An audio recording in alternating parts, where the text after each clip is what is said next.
हाँ, नील्या अन् इति वार्तिकम्। नील्या इति तत्र नीलवर्णविषये वदति।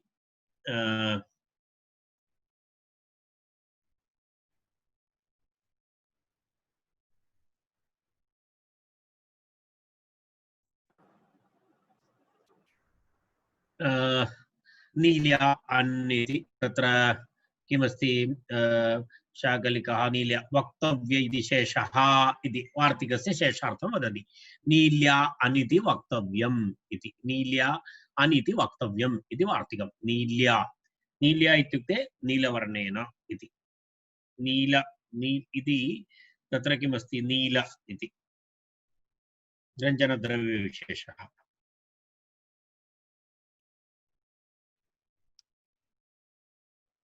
नीली इति शब्दः। नीली नीली इति रञ्जनद्रव्यं।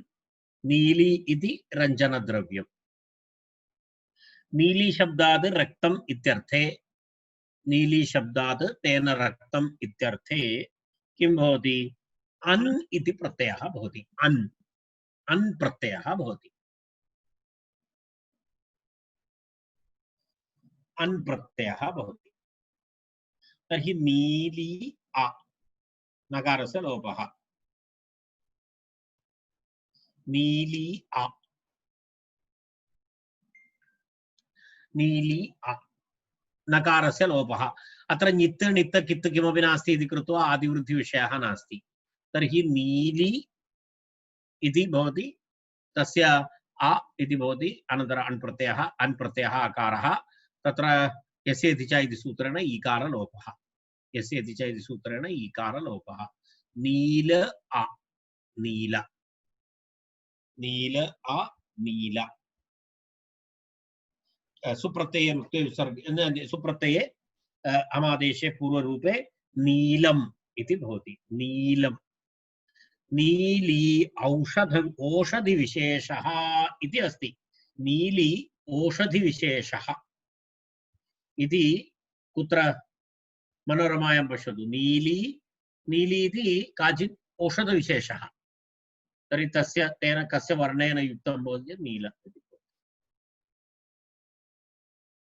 इति द्वितीयं वार्तिकम्।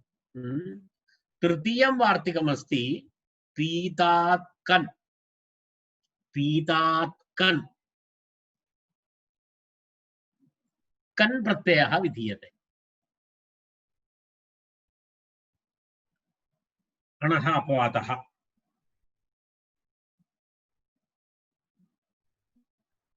पीतं नाम हरितालकादिद्रव्यम्। पीतं नाम किं वदति? हरताल इति वदति खलु। हरताल इत्युक्ते हरिद्रा इत्यादि। हरिद्रा किं वदति भवन्तः? हरितालिका इति किमपि अस्ति खलु भवतां? किमपि अत्र हरितालिका व्रत वा किमपि अस्ति तथा हरितालिका इति किमपि वदति, श्रुतमस्ति किमपि। अस्तु, तत्र तत्र मनोरमायाम् उक्तं पीतं हरितालिकादिद्रव्यम्। हरितालिकादिद्रव्यम् इति अस्ति तत्र। पश्यतु, हरिद्रा इति तत्र पश्यतु। पीतात् कन् अणो अपवादः। पीतं हरितालिकादिद्रव्यम् हरिद्रामहेति अणो अपवादः। सुरे विशेषः हरिद्रा प्रसिद्धा महाराजनन्नाम हरिद्रा भिन्नमस्ति। हरिद्रा शब्दस्य भिन्नमस्ति। हरितालिका इति अनन्तरं अस्तु, एतस्य वयं पश्यामः। पीतात् कन् पीतकम् इति अस्ति। पीतकम्। पीतेन रक्तम् इति। पीतेन रक्तम्। पीतेन रक्तम् इत्यर्थे, पीतेन रक्तम् इत्यर्थे पीतशब्दात् कन् प्रत्ययः। पीतशब्दः पीतेन रक्तं वस्त्रं पीतकम्। पीतेन रक्तं वस्त्रं पीतकम्। पीतशब्दात् कन् प्रत्ययः। पीता कन् पीतशब्दात् कन् नकारस्य इत्संज्ञालोपः पीता क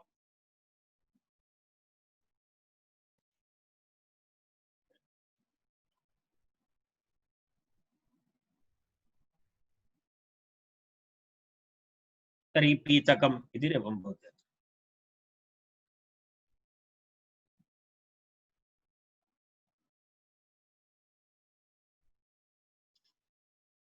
अग्रिमं किमस्ति?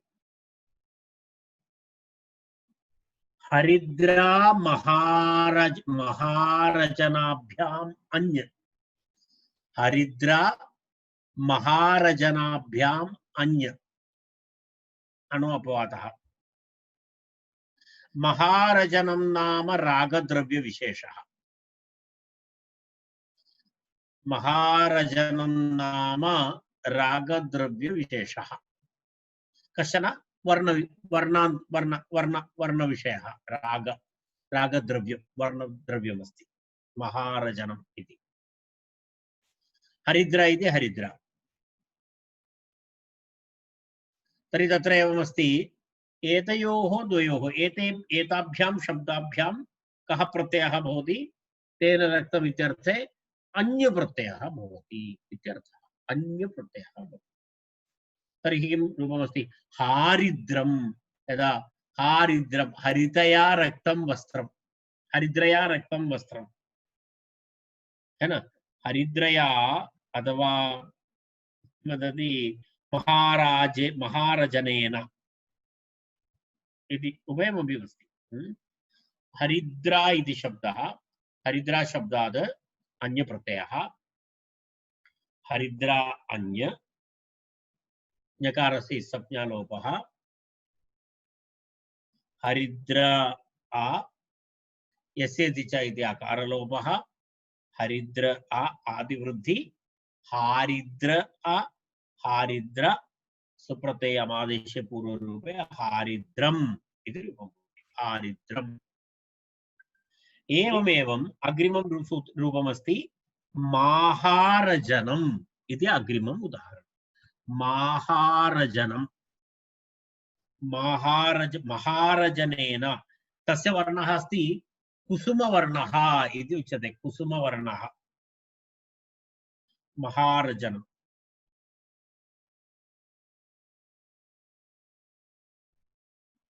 महारजन शब्दः, महारजन शब्दात् सुप्रत्ययः,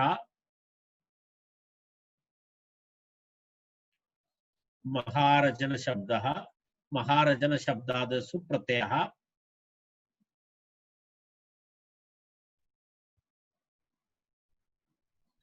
नहीं महारजन शब्दात् अन्य प्रत्ययः, महारजन आ आदिवृद्धि महारजन आ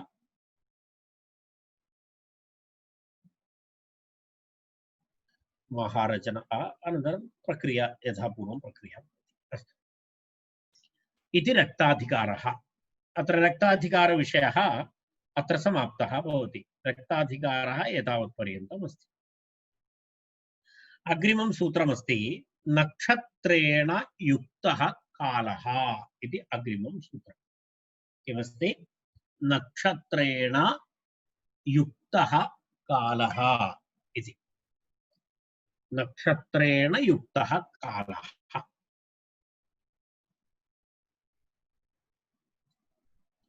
तत्र किं किम् अस्ति इति पश्यामः।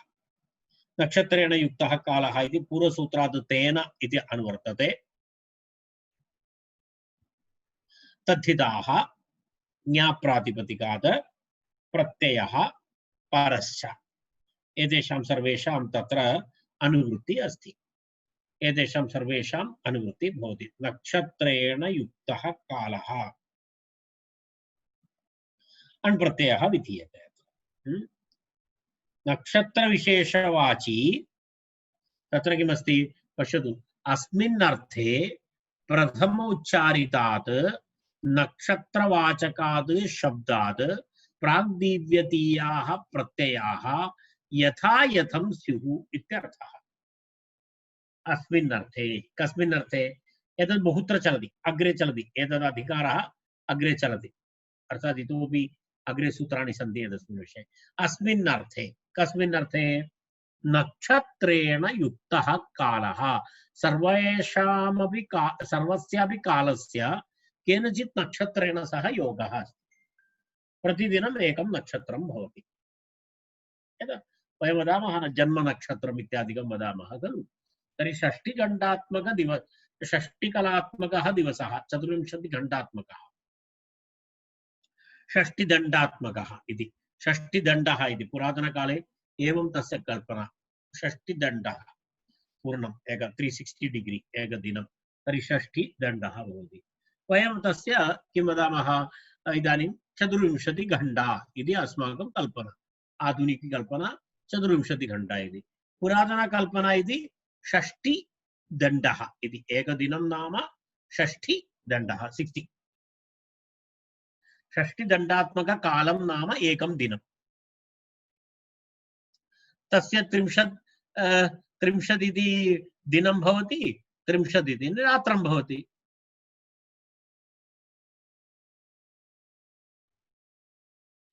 तर्हि तस्य षष्टिदण्डात्मकदिनस्य षष्टिदण्डात्मकस्य किं भवति कालस्य किं भवति केनापि नक्षत्रेण सह योगः भवति प्रतिदिनं तु एकनक्षत्रं तु भवत्येव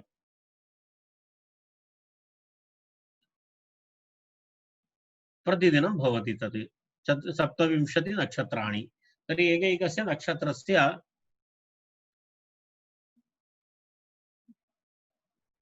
एकैकेन दिनेन सह सम्बन्धः अस्ति तर्हि तद्दिनं तद् तद् तद् पूर्णमहः तेन नक्षत्रेण किं भवति व्यवह्रियते तस्मात् नक्षत्रवाचकशब्दात् तदेव वदति अस्मिन् अर्थे प्रथमोच्चारितात् कस्मिन् अर्थे नक्षत्रेण युक्तः कालः अस्मिन् अर्थे प्रथमोच्चारितात् प्रथमं यस्य नक्षत्रस्य नाम वयम् उच्चारणं कुर्मः तस्मात् नक्षत्रवाचकात् शब्दात् प्रथमोच्चारितात् इत्युक्ते प्रथमोच्चारितात् नक्षत्रवाचकात् शब्दात् प्राग्दीव्यतीयाः प्रत्ययाः यथा यथं स्युः प्राग्दीव्यतीय प्रत्ययाः अर्थात् एते प्राग्दीव्यतीय तद्धित प्रत्ययाः यथा यथं समयानुसारं तत्सु कुत्र किं भवति इति अग्रे अग्रे वदन्ति नक्षत्रयुक्तः चन्द्रमा नक्षत्र शब्देन विवक्षितः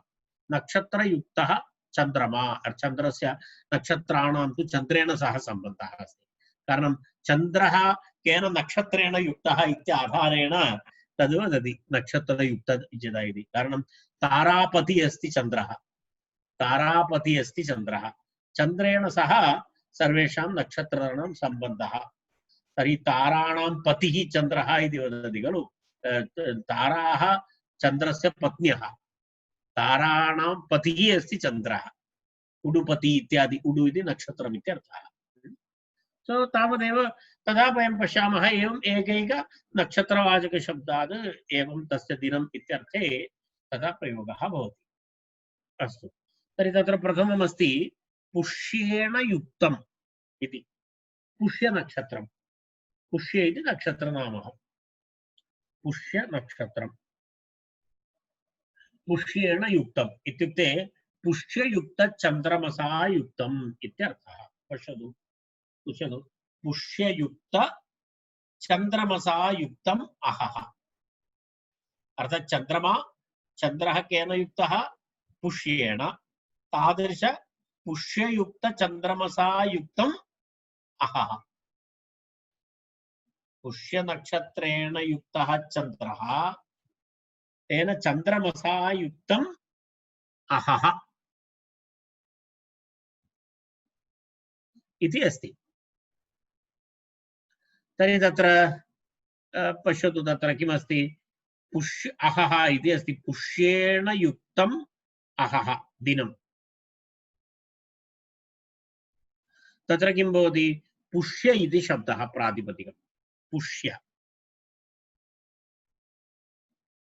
पुष्येण युक्तम् अहः इत्यर्थे पुष्य शब्दात् किं भवति अण् प्रत्ययः भवति पुष्य शब्दात् अण् प्रत्ययः पुष्य शब्दाद् अण् प्रत्यये पुष्य अ आदिवृद्धि पौष्य अ तत्र पूर्वमेकं वार्तिकम् अस्माभिः पठितं स्यात् किं तिष्य पुष्ययोर्नक्षत्राणि यलोपः इति तदेकं वार्तिकमस्ति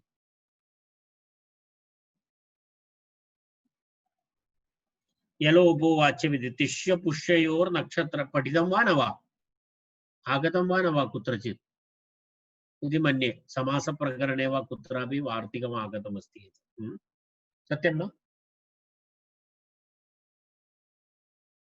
समासप्रकरणे इति मन्ये तिष्य पुष्योर्नक्षत्राणि यलोप इति वाच्यम् इति अस्ति तेन यलोपः भवति तत्र पौष्य शब्दस्य यकारस्य लोपः भवति पौष्य शब्दास्य यकारस्य लोपः भवति तर्हि पौष इति भवति पौष पौष इति प्रातिपदिकं भवति पौषे प्रातिपदिके तस्मात् किं भवति सुप्रत्यये अमादेशे पूर्वरूपे पौषम् इति नपुंसकलिङ्गशब्दः अहः इति नपुंसकलिङ्गस्य विशेषणमस्ति एतत् तेन पौषम् अहः एवमेव पौषी रात्रिः पौषी रात्रिः रात्रि इति स्त्रीलिङ्गशब्दः भवति अहः इति नपुंसकलिङ्गशब्दः नपुंसकलिङ्गशब्दः इति कृत्वा तत्र पौषम् इति तत्र नपुंसकलिङ्गे प्रयोगः कृतः पुनः रात्रिविशेषणं भवति चेत् पुष्ययुक्ता रात्रि इत्यर्थः किं भवति पुष्येण युक्ता पुष्ययुक्ता पुष्ययुक्तश्चन्द्रमसायुक्तरात्रि पुष्ययुक्तश्चन्द्रमसायुक्ता रात्रि इति रात्रिविशेषणं पौषी पौषी इति तर्हि तत्र पौषशब्दः तु पूर्वं कृतः अस्ति तावत्पर्यन्तं तु समानमेव पौषशब्दात् ङीप् भवति कारणम् अत्र अण् प्रत्ययान्तः शब्दः अण् प्रत्ययान्तः शब्दः इति कृत्वा किं भवति टिट्ठाणन्द्वयस दग्नच् मात्रच् तयप् ठक् ठञ् कञ् कोरवः इति सूत्रेण किं भवति टिट्ठाणञ्सूत्रेण किं भवति ङीप् प्रत्ययः भवति ङीप् नगारपकारयोः लोपे किं भवति पौष इ पौष इ यस्य इति च इति अकारलोपः पौष इ पौषी इति रूपं भवति पौषी पौषी इति रूपं पौषी रात्रिः पुष्ययुक्ता रात्रिः इत्यर्थः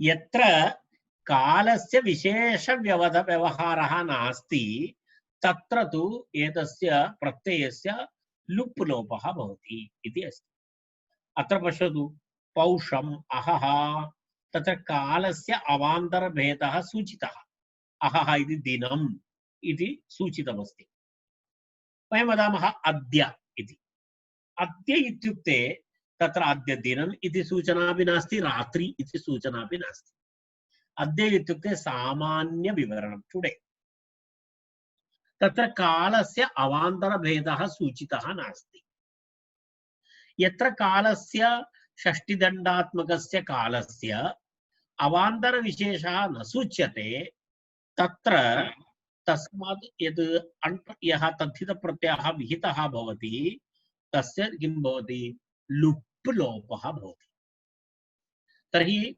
द्विधा कथं यत्र षष्टिदण्डात्मककालस्य अवान्तरभेदः सूचितः भवति तत्र तु प्रत्ययः भवति यदा पूर्वमिदानीम् अस्माभिः कृतं पौष्यम् अहः तत्र अहः सूचितः इति दिनं पौषी रात्रि सूचिता अस्ति अर्थात् अवान्तरभेदः सूचितः अद्य इति शब्देन सह भवति चेत् अद्य पुष्यः किमर्थम् अद्य पुष्यः तत्र अवान्तरभेदः सूचितः न तदर्थं सूत्रमस्ति लुप अविशेषे इति अग्रिमं सूत्रम्। लुप अविशेषे इति सूत्रम्। लुप अविशेषे इति सूत्रम् अहं पश्यामि। पूर्वेण विहितस्य लुप स्यात् षष्टिदण्डात्मककालस्य अवान्तरविशेषः चेत् न गम्यते इति। अर्थात् यत्र अवान्तरविशेषः न गम्यते चेत्, अर्थात् अवान्तरविशेषः न सूचितः चेत् किं भवति? तत्र पूर्वोक्त अण् प्रत्ययस्य पूर्वोक्त इत्युक्ते पूर्वोक्त अण् प्रत्ययस्य किं भवति? लुप् लोपः स्यात्। लुप् लोपः स्यात् इति अर्थः। यत्र अवान्तरभेदः षष्टिदण्डात्मकस्य कालस्य अवान्तरभेदः, अवान्तरभेदः इत्युक्ते दिनं रात्रि इति अवान्तरभेदः यदि न गम्यते, अर्थात् सूचितः नास्ति, यदि तत् न सूचितमस्ति तर्हि किं भवति? पूर्वोक्तप्रत्ययस्य किं भवति? लुप् लोपः भवति। तर्हि पुष्य इति पश्यतु। अद्य पुष्यः इति, अद्य पुष्यः इति, अद्य पुष्यः इत्यत्र किं जातम्? वस्तुतः पुष्येण युक्तम् इत्यर्थे अण् प्रत्ययः अस्ति। तर्हि पौष इति भवितुमर्हति, परन्तु न भवति। किमर्थं? तत्र अण् प्रत्ययस्य लोपः भवति, लुप् लोपः भवति। अण् प्रत्ययस्य लुप् लोपः भवति चेत् तत्सम्बन्धी अन्यविषयाणामपि लोपः भवति। सो किं भवति? केवलं पुष्यः इत्येव रूपं भवति। तत्र पुष्यः सुप्रत्यये रूपे विसर्गे पुष्यः। पूर्वोक्त अण् प्रत्ययस्य किं भवति? नक्षत्रेण युक्तः कालः इति यः अण् प्रत्ययः उक्तः तस्य अण् प्रत्ययस्य लोपः भवति। अहमेवं पश्यामि। अद्य पुष्यः इति अत्र वयं तिष्ठामः।